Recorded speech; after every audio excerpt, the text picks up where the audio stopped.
Oi, pessoal, tudo bem com vocês?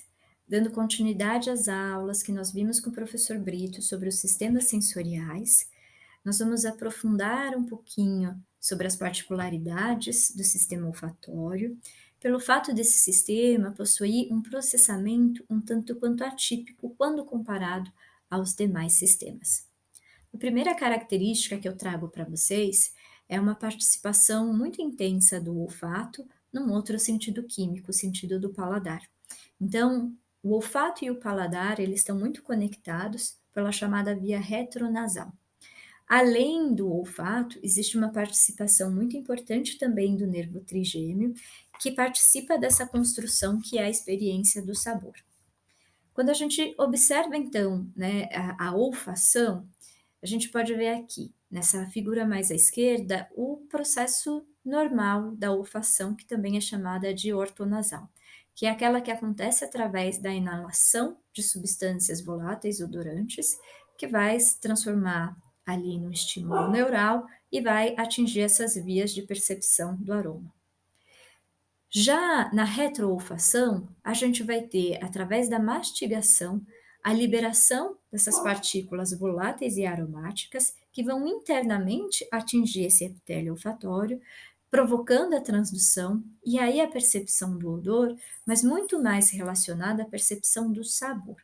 Como nós vimos com a aula do Brito, a gente tem ali 6 botões gustatórios que vão trazer para a gente sabores básicos. Então, a gente tem o doce, salgado, azedo, amargo, umami e a gordura.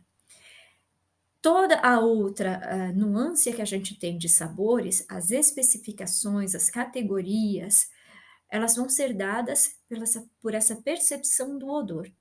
E isso acontece, então, por conta do paladar ser uma construção de diferentes estimulações. Alguns autores trazem para a gente também a relevância da textura, nessa percepção ali do sabor, né? E a gente observa que a estimulação trigemial também vai trazer para a gente, por exemplo, a ardência, irritabilidades, coceiras, enfim, outras diferentes sensações que também vão participar da construção do sabor. Um fato muito interessante é que quando existem qualquer tipo de alterações ou distúrbios do olfato, a gente tem ali uma implicação muito relevante na alimentação. E isso acontece porque ou a pessoa ela para de perceber, de sentir todos os sabores, isso porque ela não tem muito organizado esse repertório dos sabores básicos, né? E aí ela começa a se alimentar mal, né? Por isso que a gente fala que existe uma necessidade de um enriquecimento sensorial. Então, trabalhar mais esses sabores básicos, mas também textura e temperatura dos alimentos para que esse impacto ele seja um pouco amenizado. Então, a gente viu aqui essa importante participação do olfato no paladar. Além dessa participação, nós temos um outro fator muito interessante, que é a presença de receptores olfatórios extranasais, então, como o nome diz, né, em diferentes regiões, tecidos e sistemas do nosso corpo. A gente já observou a presença desses receptores na pele, no fígado, nos pulmões, no esperma, e existem interessantes linhas de pesquisa que tentam determinar quais são esses receptores em cada um desses tecidos e quais seriam as suas funções também, né? Então, a gente já consegue observar a presença de receptores fora ali, né, do sistema olfatório em si. Mas pensando no nosso processo, né, de olfação, a gente vai observar então como que ela acontece e as suas particularidades, o que torna esse sentido tão diferente dos outros. A gente observa então aqui, já nesse tecido periférico, que as nossas células receptoras dos estímulos odorantes são neurônios propriamente ditos.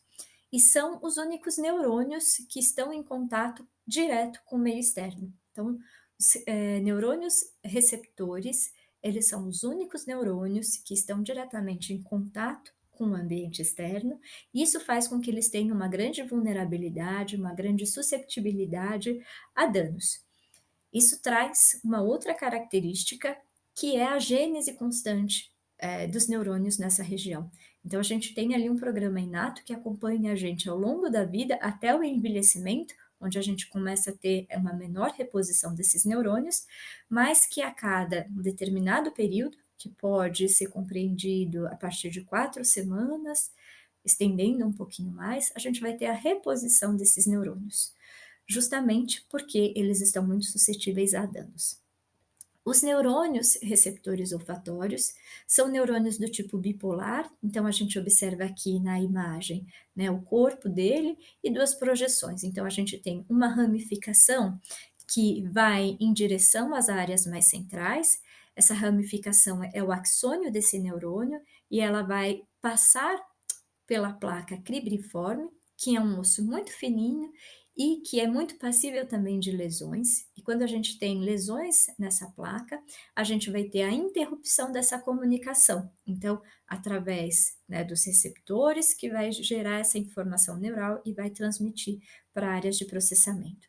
Lesões nessa área interrompem esses nervos olfatórios e muitas vezes trazem alterações significativas ou mesmo a interrupção desse sentido. A gente começa a ter quadros de anosmia.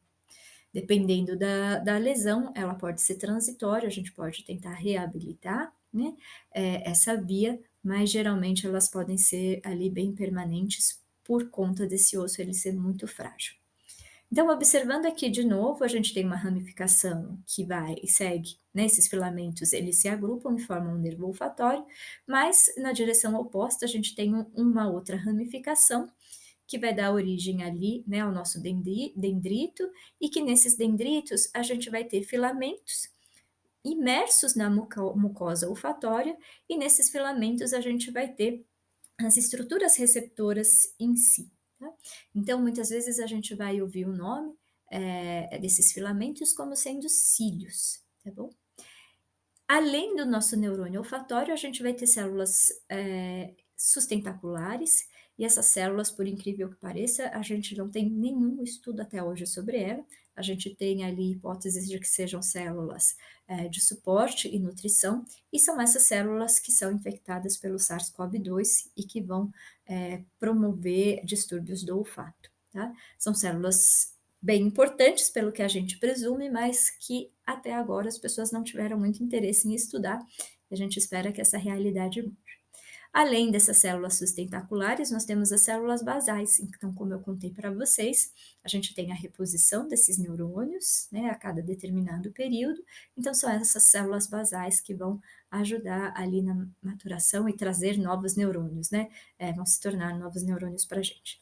Aqui na mucosa olfatória, a gente tem os filamentos, então, e nesses filamentos nós vamos ter as estruturas receptoras em si, que, como nós vimos na aula do professor Brito, são uma sequência de proteínas, e ali a gente vai ter, então, o tipo de receptor acoplado à proteína G. Vamos observar um pouquinho mais de perto como que acontece essa decodificação do estímulo odorante?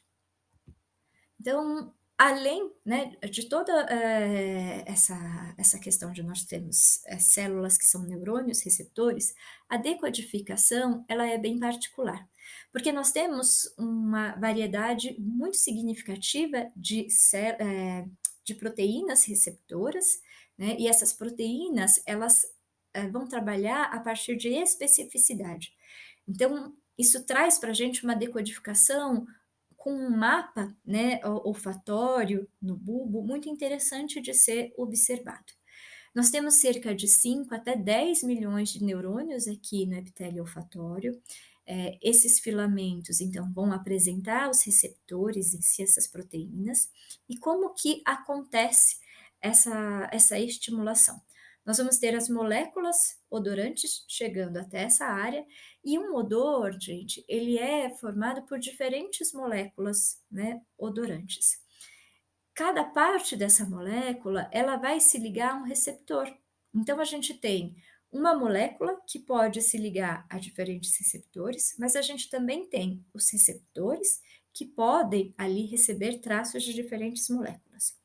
E isso acontece num padrão. Então a gente vê na figura que existem cores diferentes, porque esses neurônios eles vão ter ali receptores distintos e que vão ser acionados, né, por diferentes moléculas, gerando um padrão de organização ali sensorial. A gente vê melhor essa organização aqui na figura de baixo. Então vocês veem que, por exemplo, esses neurônios em verde, esses filamentos dos axônios, eles vão se unir e eles vão em direção a uma mesma estrutura. Essa estrutura é chamada de glomérulo. Os glomérulos, eles estão presentes ali dentro do bulbo olfatório, que é a primeira região que a gente vai ter de organização sensorial, de decodificação num mapa olfatório bem específico e bem interessante para que a gente possa observar. Os bulbos, então, eles recebem informação ipsilateral, então do mesmo lado, né? São dois bulbos, então a gente tem cavidade nasal direita e esquerda, e aí esse nervo olfatório vai projetar informação para o mesmo lado para cada bulbo olfatório. A gente vê aqui então o padrão de decodificação, então você pode ter uma determinada substância odorante que vai atingir receptores específicos e outros não.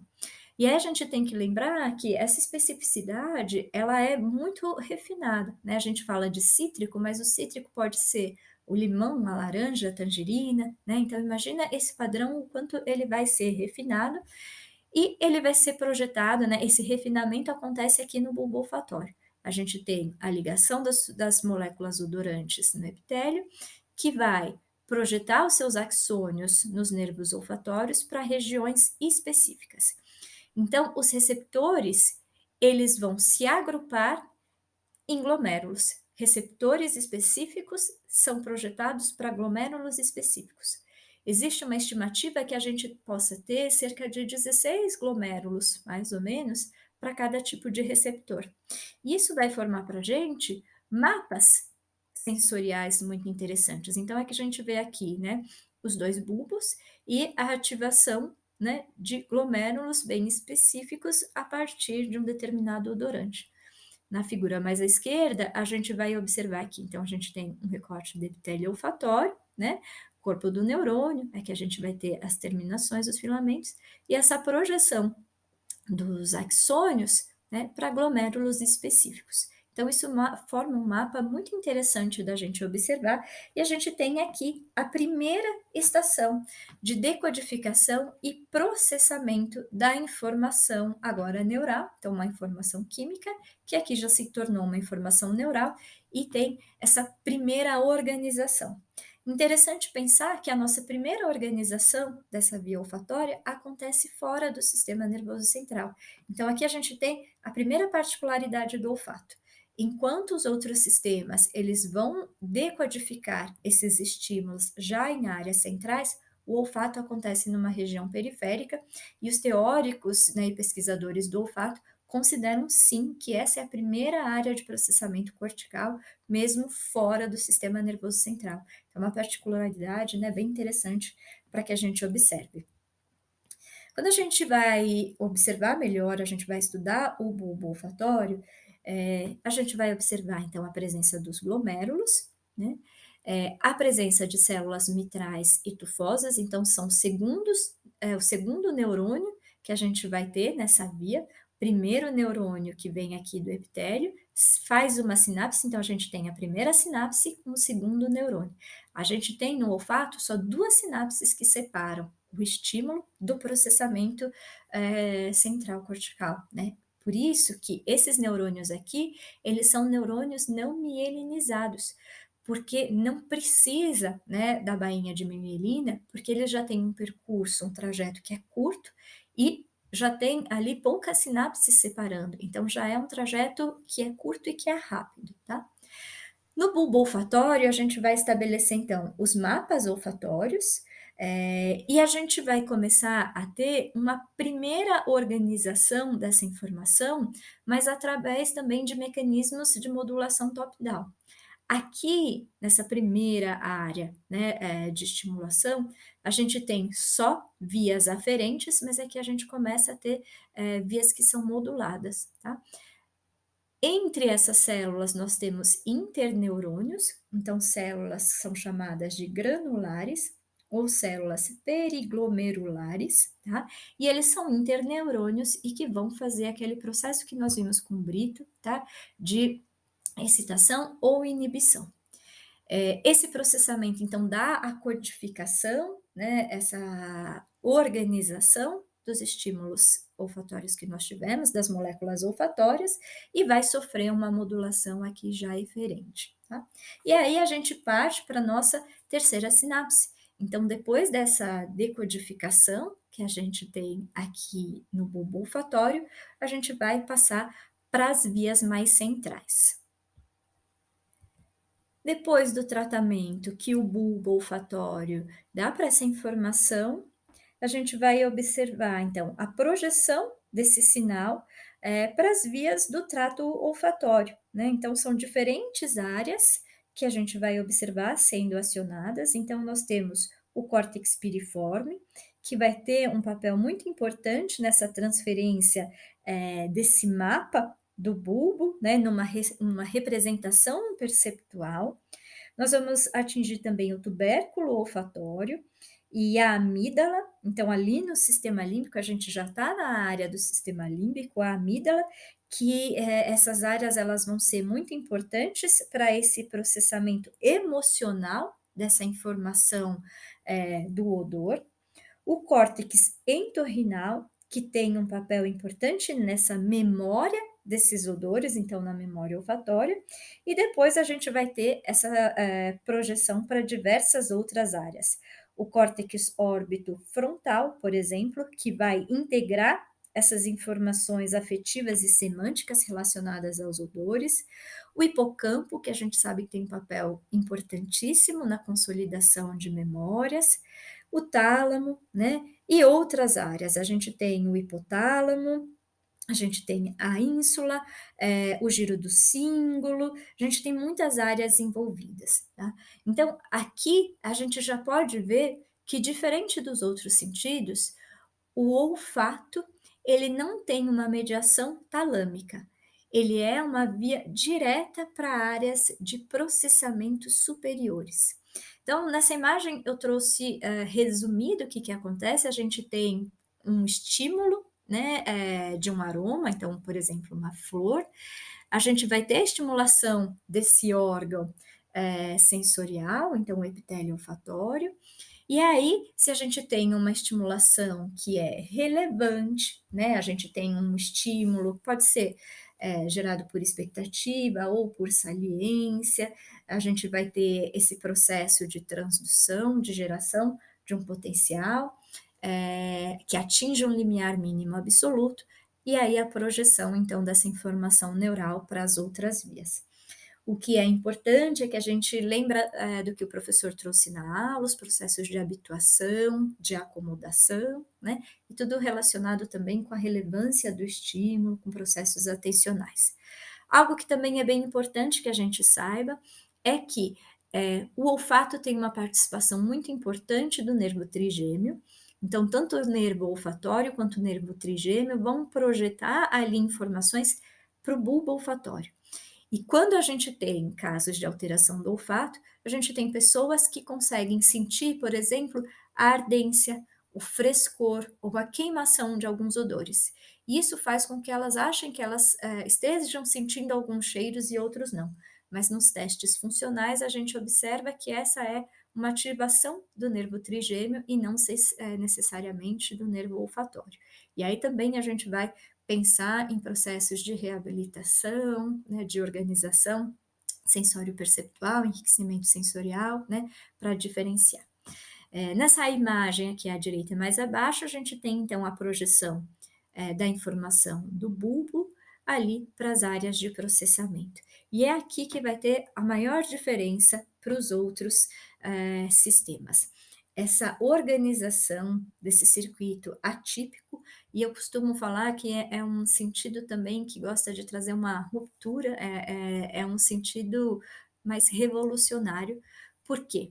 Conforme nós vimos, né, do modelo de organização hierárquica do Luria, esses estímulos sensoriais, eles vão através de vias aferentes até o tálamo, esse portão de organização sensorial, ele faz essa mediação e vai projetar essa informação para áreas corticais de processamento. Essas áreas estão divididas em áreas primárias, que são aquelas que recebem as conexões, mais subcorticais, com informações sensoriais mediadas pelo tálamo. Projetam informações para áreas secundárias, então áreas corticais que são unimodais, então processam só determinados tipos de informação, né? Vão integrar essas informações e aí projetam para áreas terciárias, que são áreas supramodais, né? E que envolvem funções cognitivas, funções superiores.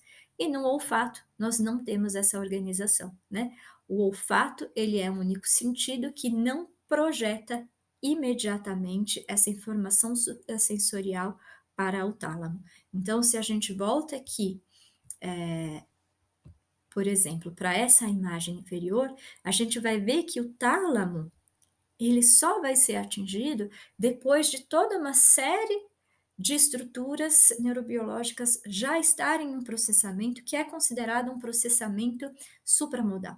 E são áreas relacionadas a um impacto afetivo muito grande, um impacto de memória muito grande, e que fazem com que o olfato seja um sentido de respostas rápidas e afetivas. Tá? Então, isso é muito importante que a gente entenda sobre o olfato. Né? Então, o olfato a gente tem, enquanto todos os outros sentidos, eles passam por essa organização, essa mediação do tálamo antes de atingirem áreas corticais multimodais, né?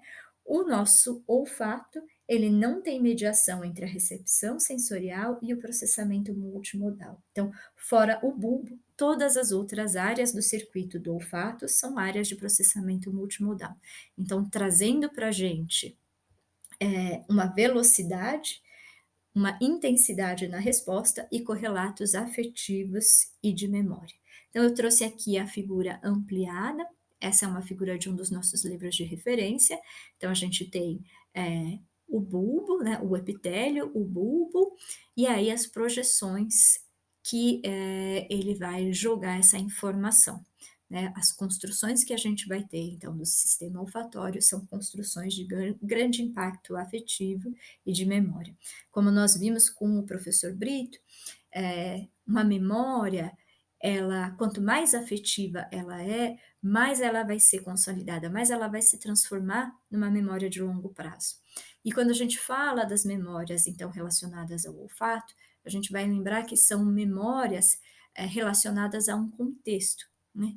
São as memórias, geralmente as memórias autobiográficas, que possuem um contexto, pessoas, lugares, situações e como nós estávamos nos sentindo, né? São construções bem interessantes da gente observar.